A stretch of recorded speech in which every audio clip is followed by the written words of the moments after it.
देहरादून में police line पहुंचे मुख्यमंत्री पुष्कर सिंह धामी। प्रशासनिक भवन, बैरक और क्वार्टर का उन्होंने शिलान्यास किया। करीब 9 करोड़ रुपए की लागत से इन इमारतों का निर्माण 1 साल में किया जाएगा।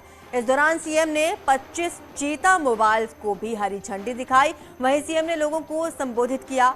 कहा, उत्तराखंड 2025 में 25 साल का होने जा रहा है। ऐसे में उत्तराखंड पुलिस को भी अपनी प्राथमिकताएं तय करनी चाहिए ताकि जरूरतमंदों को समय पर इंसाफ मिल सके और किसी को एफआईआर के लिए भटकना ना पड़े। उनका कहना है कि उत्तराखंड पुलिस को स्मार्ट पुलिस बनाने की दिशा में सरकार कदम उठा रही है। आने वाले दिनों में पुलिस को और मजबूत करने के लिए काम किया जाएगा ताकि बदमाशों के साथ सख्ती के साथ निपटा जाए।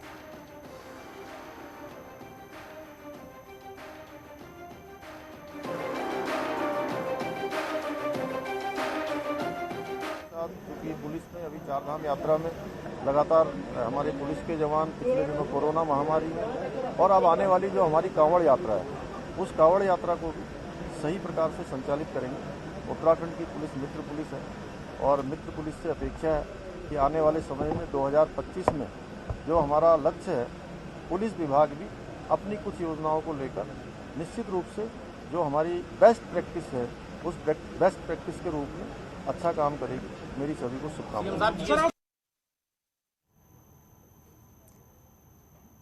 सीएम धामी ने पुलिस विभाग के साथ बैठक भी की। ई-एफआईआर सेवा की जल्द शुरुआत की जाएगी। मुख्यमंत्री धामी ने मीटिंग की है। ई-एफआईआर को लेकर लॉन्च किया जाएगा एक ऐप को। शुरुआत में गाड़ी चोरी, मिसिंग की एफआईआर इस पर दर्ज की जाएगी। गृह विभाग जल्द ही इसके लिए नोटिफिकेशन जारी कर देगा। तो ई-एफआईआर को लेकर एक बड़ी सौगात यहां पर उत्तराखंड को दी जाएगी। ई-एफआईआर से सेवा और सुगम हो जाएगी। आपको बता दें कि सीएम धामी ने पुलिस विभाग के साथ बैठक की जिसमें चर्चा की गई। ज्यादा जानकारी के लिए हमारे संवाददाता दीपांकर भट्ट जुड़ चुके हैं।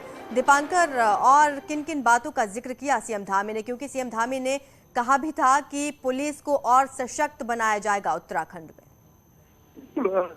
और मुख्यमंत्री का फोकस है वो सरलीकरण, समाधान और निस्तारीकरण पर है और साथ में संतुष्टि भी। तो इस सरलीकरण की तरफ कैसे इस चीजों को इजी किया जाए, उसकी तरफ एक बड़ा प्रोसेस है। जल्दी इसमें एक ऐप लॉन्च होगा ताकि आप अपने किसी भी, चाहे गाड़ी आप खोने की सूचना हो या फिर कहीं पर कोई मिसिंग हो या वाहन चोरी की कोई सूचना हो, वहां पर आप शिकायत आसानी से कर पाएंगे और बाद में सभी के लिए एफआईआर को इजीली ऑनलाइन आप कर सके, आपको थानों के चक्कर न काटने पड़े। इसको लेकर व्यवस्था बनाने की कोशिश है। माना जा रहा है कि 1 महीने में ऐप लॉन्च होगा। जी बिल्कुल। दीपांकर, आप हमारे साथ बने रहिए क्योंकि अगली खबर भी देहरादून से है, जहां suspend IAS Ramvilas Yadav case में बड़ा खुलासा। विजिलेंस ने यादव की पत्नी और बेटी को समन भेजा है। पूछताछ में रामविलास यादव ने पत्नी को जानकारी होने की बात कही थी। आय से अधिक संपत्ति के मामले में विजिलेंस अब पत्नी और बेटी से पूछताछ करेगी। बता दें, आईएएस रामविलास यादव को आय से अधिक संपत्ति के मामले में विजिलेंस गिरफ्तार कर चुकी है। उन्हें सस्पेंड भी कर दिया गया है। फिलहाल 14 दिन की रिमांड पर हैं रामविलास यादव। दीपांकर हमें ज्यादा जानकारी देंगे। दीपांकर, पत्नी और बेटी से भी पूछताछ होगी, तो क्या लगता है कि जो जवाब रामविलास नहीं दे पाए वो पत्नी और बेटी से मिलेंगे विजिलेंस की टीम को? बिल्कुल, विजिलेंस समन जारी किया गया है उनकी पत्नी और बेटी को। अब सबसे बड़ी बात है कि रामविलास यादव की पत्नी और बेटी क्या विजिलेंस के समन पर पेश होते हैं। अगर होते हैं तो जाहिर सी बात है कि उनसे पूछताछ होगी, क्योंकि जब रामविलास यादव से पूछताछ हुई थी तब इस बात का जिक्र रामविलास यादव ने किया था कि उनकी पत्नी से कुछ बातों के बारे में पूछा जाए। और ये भी खबरें हैं कि कई प्रॉपर्टीज उनकी पत्नी के नाम पर हैं। तो अब रामविलास यादव खुद जेल में 14 दिन की न्यायिक हिरासत में। ऐसे में अब समन के बाद विजिलेंस उनसे भी पूछताछ कर सकती है। जी, जब विजिलेंस की टीम ने उनसे पूछताछ की थी तो ये बताया गया था कि करीब 100 क्वेश्चन उनसे पूछे गए थे, लेकिन वो संतुष्ट जवाब नहीं दे पाए थे। ऐसा विजिलेंस टीम का आरोप लगाया गया था। बिल्कुल, विजिलेंस ने यही कहते हुए कि इन्होंने जांच में सहयोग नहीं किया और जो सवाल इनसे पूछे गए उनके सही जवाब विजिलेंस को नहीं मिले। तो उसके बाद अब अगला जो प्रोसेस है कि क्योंकि खुद रामविलास यादव जेल में, तो अब किससे उस प्रॉपर्टी की या जो आय से अधिक संपत्ति है किससे जानकारी जुटाई जाए। तो अब उनकी बेटी और पत्नी को समन है, अब उनसे पूछताछ होगी और तब इसमें तथ्यों को खंगाला जाएगा कि कितनी सच्चाई है और जो मामला अभी चल रहा है विजिलेंस का, इसमें कार्रवाई आगे बढ़ेगी। बिल्कुल दीपांकर, शुक्रिया आपका इस तमाम जानकारी के लिए। उत्तराखंड में अब तक 25,79,000 श्रद्धालु पहुंच चुके हैं। बद्रीनाथ में श्रद्धालुओं का आंकड़ा 8,75,000 के पार पहुंच गया है। केदारनाथ में 8 लाख 32,000 से ज्यादा श्रद्धालु अब तक पहुंच चुके हैं। वहीं गंगोत्री में 4,25,000, यमुनोत्री में 3,29,000 श्रद्धालु अब तक पहुंचे।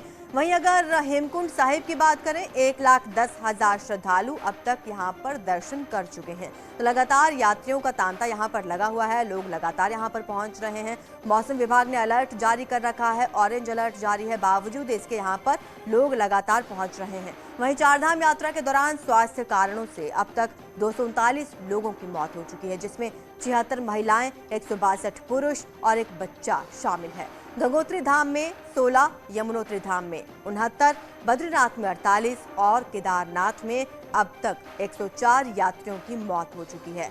वहीं हेमकुंड साहिब में भी 2 श्रद्धालुओं की मौत हुई।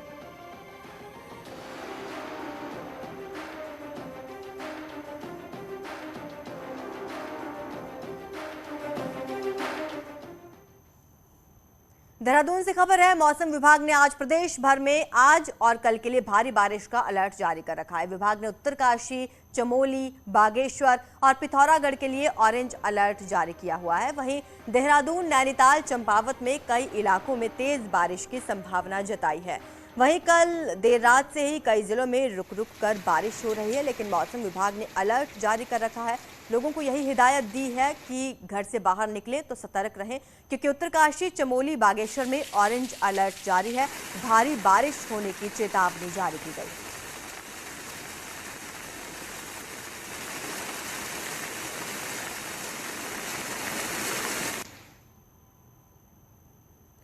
पिथौरागढ़ में जौलजीबी और मुंसियारी रोड फिर से बंद हो गया। सुबह से ये रोड मलबा आने के कारण बंद था, लेकिन जैसे ही इस रोड से मलबा हटाया गया, उसके थोड़ी ही देर में बंगापानी के पास रोड में एक ट्रक धंस गया और ट्रक धंसने से रोड में गाड़ियों की आवाजाही फिर से बाधित हो गई। फिलहाल फंसे हुए ट्रक को निकालने की कोशिश की जा रही है। आज सुबह ही 6 घंटे बाद ये रोड खोला गया था, जो सेराघाट के पास लैंडस्लाइड से बंद हो गया था, लेकिन मलबा हटाने के बाद जैसे ही रोड खोला गया, उसके बाद कुछ दूरी पर एक ट्रक वहां पर फंस गया।